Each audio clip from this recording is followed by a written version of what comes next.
आपको बार बार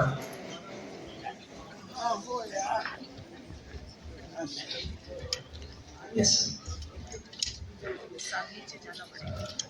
नमो बुद्धाय, जय भीम। जैसा भी मुकेश जी ने कहा था कि मैंने शुरू में ये कहा था कि भारत में अगर आप नमो बुद्धाय बोलते हैं वो अधूरा होगा जब तक हम जय भीम ना कहें। क्या बात। मैं अपना आदर व्यक्त करता हूँ बहुत ही सीनियर बनते चरण जी और बनते तेजावर और पूरी महासंघ जो यहाँ पर मौजूद है। ये हमारा बहुत बड़ा सौभाग्य है कि इतने बड़े बनते आज हमारे बीच में बैठे हैं। अपना आदर व्यक्त करता हूँ और खास करके मुकेश मेश्राम जी जो अपना कीमती समय निकालकर इस आयोजन में आए हैं और बहुत ही इम्पोर्टेंट चीज़ें आज उन्होंने की हैं। डॉक्यूमेंट साइन किया है, गगन मलिक फाउंडेशन के साथ करवाया है उन्होंने। ऑफ कोर्स जो इनका इंटरनेशनल बुद्धिस्ट रिसर्च जो ऑर्गेनाइजेशन है उनके साथ ये हमारा जिसे कहते हैं बहुत ही अच्छा एक कनेक्शन हुआ है, एक एग्रीमेंट साइन हुआ है जिसके लिए हम कोशिश करेंगे कि उत्तर प्रदेश में जितने भी इम्पोर्टेंट बुद्धिस्ट स्थल हैं उनकी प्रसिद्धि पूरे वर्ल्ड में होनी चाहिए। उसके लिए आज हमने ये एग्रीमेंट साइन किया है और हम कोशिश करेंगे कि अच्छा काम कर सकें। राजेश चंद्रा जी के बिना ये सब कुछ संभव नहीं हो पाता।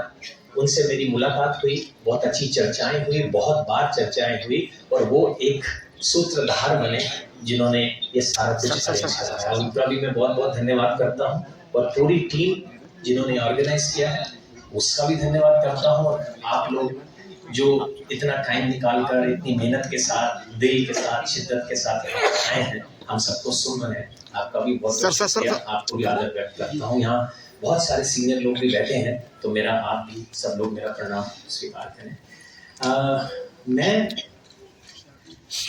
मेरे बारे में काफ़ी सारे लोग हैं जो कईयों ने सोशल मीडिया पे देखा होगा। उत्तर प्रदेश में मेरा आना कम हुआ, उतना आना नहीं हुआ जितना महाराष्ट्र में हुआ। मैं अपना अगर मैं कुछ अपने बारे में कहूँगा तो मैं एक एक्टर जिसने खासकर जिसको प्रसिद्धि जो है पहले भारत के अंदर भगवान राम की भूमिका के लिए मिली, जो ZTV रामायण में मैंने राम किया, हनुमान सीरियल में मैंने राम किया और मेश्राम जी के आशीर्वाद से आई थिंक पिछले 5 साल से अयोध्या में भी जो दीप उत्सव मनाया जाता है उसमें भी राम की भूमिका के लिए मुझे बुलाया गया है। और इस दौरान में जो मैं सारी रामायण कर रहा था, बहुत सारी चीज़ें कर रहा था, तो श्रीलंका की एक फिल्म मुझे मिली। वो फिल्म जो थी भगवान बुद्ध के ऊपर थी, सिद्धार्थ के ऊपर। जब मैंने वो फिल्म के लिए हाँ किया तो मैंने पहली बार सिद्धार्थ गौतम की जीवनी को पढ़ा क्योंकि किरदार निभाना था। भगवान बुद्ध के धर्म को पढ़ा क्योंकि किरदार निभाना था। और ये मेरा इतना बड़ा सौभाग्य था कि मैं जैसे जैसे वो पढ़ता गया मेरे चक्षु वैसे वैसे खुलते गए। और जैसे गाड़ी के शीशे के आगे एक धूल आ जाती है तो हम वाइपर से कैसे साफ करते हैं, सब कुछ ऐसे साफ दिखाई देने लगा। इतना बड़ा चेंज मेरी लाइफ में आ गया कि मैं ये सोचने पर मजबूर हो गया कि भारत का सबसे बड़ा खजाना यानी कि भगवान बुद्ध का धम्म अभी तक हमारी शिक्षा में पढ़ाया क्यों नहीं गया। ये बहुत क्वेश्चन मेरे माइंड में उठा और ये मैंने वहाँ पर ये संकल्प भी किया था कि कहीं ना कहीं हम ये कोशिश करेंगे कि भारत में A grade Buddhist base school भी होने चाहिए। मैं जिसे कहता हूँ जिसका स्तर जो है बहुत ऊंचे लेवल का हो। जैसे हम जाते हैं क्रिश्चियन बेस स्कूल है, इंग्लिश अच्छी पढ़ती है, हिंदू बेस स्कूल है, मुस्लिम बेस स्कूल है, सिख बेस स्कूल है, Buddhist base school A grade level के मैंने अभी तक नहीं देखे। वो एक मेरी ओथ है, मेरा प्रॉमिस है कि भारत के अंदर एक बहुत ब्यूटीफुल इंटरनेशनल लेवल का एक बौद्ध स्कूल होना चाहिए जिसका बेस बौद्ध हो लेकिन एकेडमिक स्कूल हो। यहाँ से मैंने अपनी जर्नी शुरू की। जब मैंने वो फिल्म उनके बारे में पढ़ा, किरदार निभाया, फिल्म बहुत बड़ी हिट हो गई। वहाँ पर फिर मैंने उसका प्रचार प्रसार करना शुरू किया।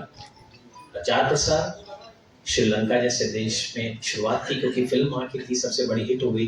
वियतनाम, थाईलैंड, बहुत सारी जगहों पर गया।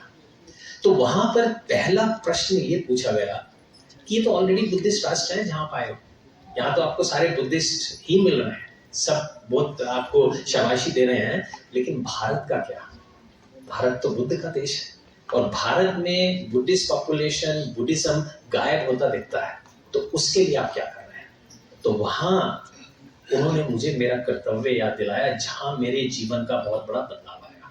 तो मैंने वहाँ पर ये प्रण लिया कि मुझे कोशिश ये करनी है कि भारत में बुद्धिज्म का रिवाइवल करने की कोशिश करनी है, कि जो बौद्ध धर्म का जो फायदा है वो सभी लोग उठा सके। बुद्धिज्म कोई रिलीजन नहीं है, बुद्धिज्म एक जीने का तरीका है। आप हिंदू हो, मुस्लिम हो, सिख हो, ईसाई हो, अगर आपने भगवान बुद्ध के धर्म पर चल लिया तो इस बात की गारंटी है आप एक बेहतर हिंदू, बेहतर मुसलमान, बेहतर सिख, बेहतर क्रिश्चियन, इनफैक्ट एक बड़ा इंसान बन के निकलोगे। ये बुद्ध के धर्म की ब्यूटी है। तो वहां से मैं अपनी यात्रा मैंने शुरू की। मैं भारत में आया, और जब भारत में आया तो मैंने कहा कि भारत में इतना बुद्धिज्म कम क्यों है। तब मैंने बाबा साहब के बारे में पढ़ा। अब स्कूल में तो बाबा साहब के बारे में पढ़ाते बहुत अच्छे से, कि उनका कॉन्स्टिट्यूशन उन्होंने लिखा और एक ऐसे आ जाता था बाबा साहब के बारे में लिखने के लिए, और अंबेडकर जयंती वाले दिन छुट्टी होती। इससे ज़्यादा कुछ खास पढ़ाई नहीं है। मैं ये सच्चा कड़वा सच है, बट ये उनके बारे में अगर और बताएं तो अच्छी बात होगी। तो जितना मैं जानता था मैं उतना ही जानता था, कि धीरे धीरे मैंने उनको जाना।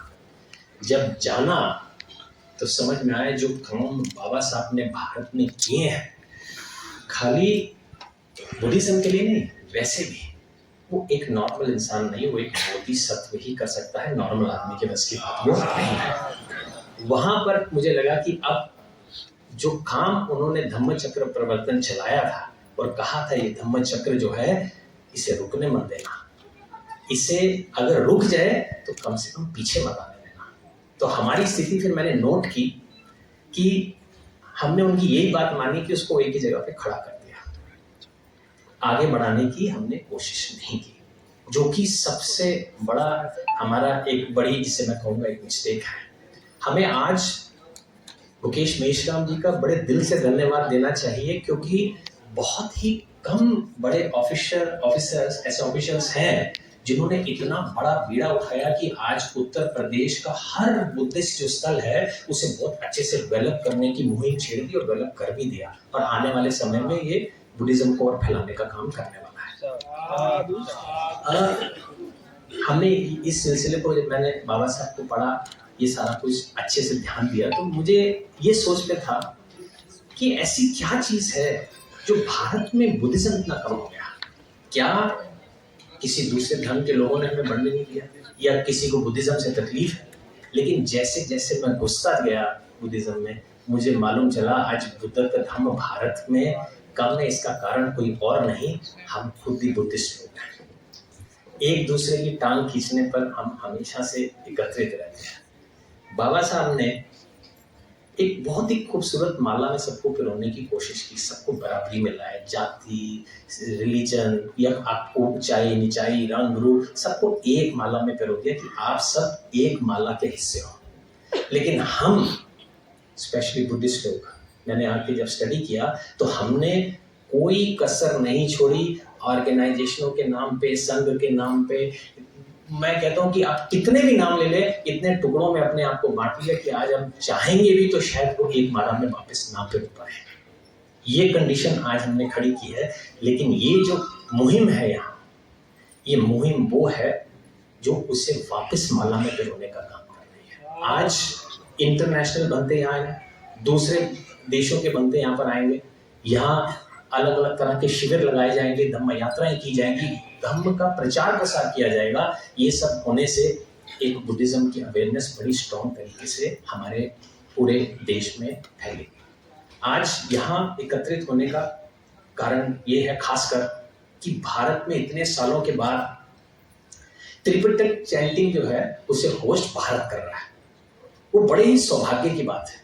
इतने बड़े सौभाग्य की बात है कि अगर मैं पुण्यों में गिनती करूं, राजेश चंद्रा जी ने बताया कि कई बार किसी को करोगे तो 1000, किसी को लाख, किसी को करोड़ों हमें पुण्य मिलेंगे अगर शील वाले को करेंगे या बिना शील वाले को करेंगे, नॉर्मल उपासक को डोनेट करेंगे तो इतने मिलेंगे। लेकिन ये जो कार्य के लिए अगर हमने सपोर्ट किया तो मुझे लगता है कि इसमें करोड़ों भी पास होंगे। उसका रीजन ये है कि यहाँ तो इस अच्छे अच्छे लेवल के बनते आएंगे, जिसे कहते हैं कि इतने बड़े महापुरुष आएंगे, वो एक ही प्लेटफॉर्म में इकट्ठे हो जाएंगे। अगर वहां पर हमने 2 रुपए भी दान कर दिए तो आप ये समझिएगा कि करोड़ों का दान, करोड़ों के पुण्य आपके जीवन में आ गए।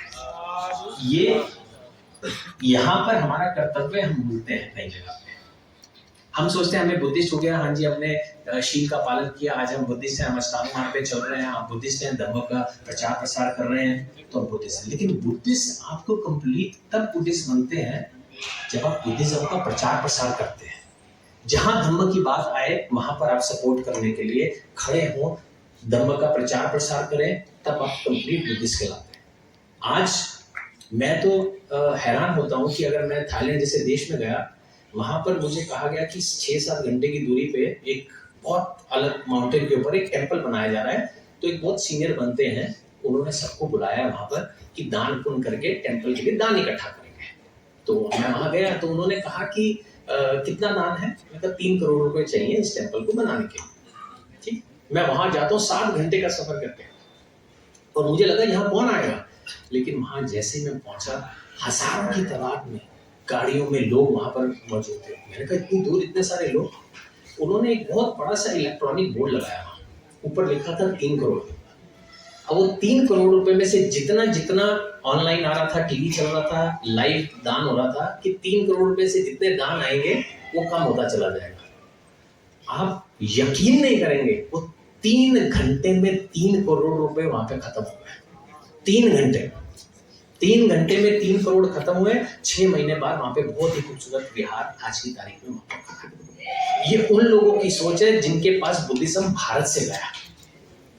तो हम एक चीज की अगर हम कलेक्शन करनी शुरू करते हैं तो मुझे लगता है महीनों, साल और कुछ तो ऐसी भी कंडीशनें आ जाती हैं जो बेचारे हमारे भोले वाले जो उपासक उपासिका देते हैं, तो वो बहुत सारे लोग हैं बीच में कुछ गमन भी कर जाते हैं। ये भी बड़ा आम देखा गया है। तो वो खतरे से, डर से लोग देने से भी कतराते हैं, कई बार ऐसा भी होता है।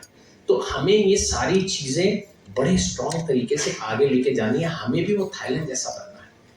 थाईलैंड या और बड़े ऐसे देश जहां हम जाते हैं, आज बुद्धिस्ट लोग वहां जाते हैं तो 90% मैं देखता हूं कि हमें क्या चाहिए, हमें सर हमारा विहार बना दो, सर हमारा मेडिटेशन सेंटर बना दो, हमारे यहाँ पर ये करें वो करें। नहीं, आज हम ये कंडीशन में खड़े होना चाहते हैं कि हम उन्हें कहें कि आपको क्या चाहिए हमें बताओ, भारत का बुद्धिस्ट आपकी मदद करेगा। हमारी पॉपुलेशन बहुत ज्यादा है, हम थोड़े से भी पैसे देंगे तो बहुत होगा। बाबा साहब ने तो 10% की बात की थी कि आपने देने, तो 10% तो भूल ही दे।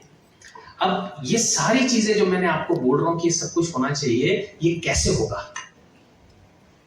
ये तो बता दिया सबने कि हाँ जी ये प्रॉब्लम्स है, लेकिन इसका सोल्यूशन क्या है? इसका सोल्यूशन केवल एक है। अगर आपको भारत के बुद्धिज्म की तस्वीर चेंज करनी है, ये सारे काम अच्छे से होने हैं, वो तभी हो पाएगा जब भारत में एक सुप्रीम काउंसिल बनेगी और भारत का एक संघ राजा होगा। तब जाके आप समझिए कि हम एक अलग सिचुएशन में पहुंचेंगे। उसका रीजन बताता हूं।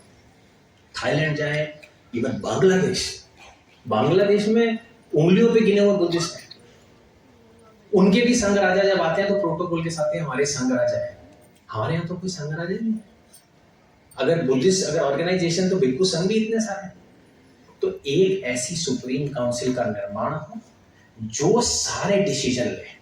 अब जब सुप्रीम काउंसिल का निर्माण हो जाएगा और सुप्रीम काउंसिल भारत की अनाउंस करेगी, संघ राजा जो सबसे पूजनीय होंगे हमारे लिए, वो अनाउंस करेंगे कि आज त्रिपिटक चैंटिंग जो है उसे भारत होस्ट कर रहा है और पूरे भारत में आके इसको दान देना। 18 लाख, मुझे लगता है शायद 18 करोड़ भी आसानी से आपके 1 महीने के अंदर इकट्ठा हो जाएगा, जब लोगों को पता चलेगा कि पैसा सही हाथों में, सही जगह, सही तरीके से जा रहा है।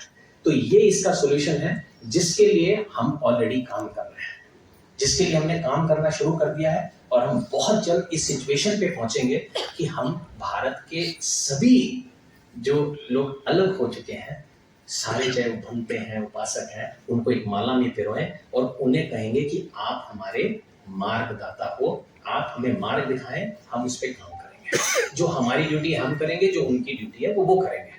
भारत में हम बुद्धिज्म का प्रचार प्रसार कर रहे हैं, लेकिन आपको मालूम है कि मैंने हजारों की तादाद में मूर्तियां दान की हैं। 84,000 का संकल्प है, करीबन 25,000 मैं दे चुका हूँ, जिसमें 2,500-3,000 6-6 फीट की बड़ी मूर्तियां भी बिहारों में थी।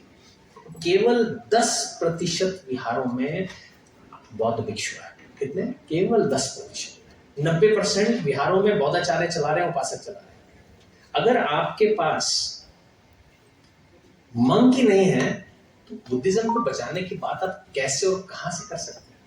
बाबा साहब ने तो ये भी कहा था कि एक बच्चा अपने परिवार से एक बौद्ध भिक्षु के लिए दे देना, तो वो बौद्ध भिक्षु बनाना भी बहुत जरूरी है। आज आपके इस मंच पे मैं ये कहता हूं कि कभी आपको लगे कि कोई बच्चे को पूरी भिक्षु बनकर पढ़ाई करने के लिए थाईलैंड जाना हो फ्री ऑफ कॉस्ट, लेकिन भिक्षु बन के अगर पढ़ने के लिए तैयार है तो हम उसे फ्री ऑफ कॉस्ट भेजेंगे और पूरे 15 साल की पढ़ाई करने के लिए तैयार है।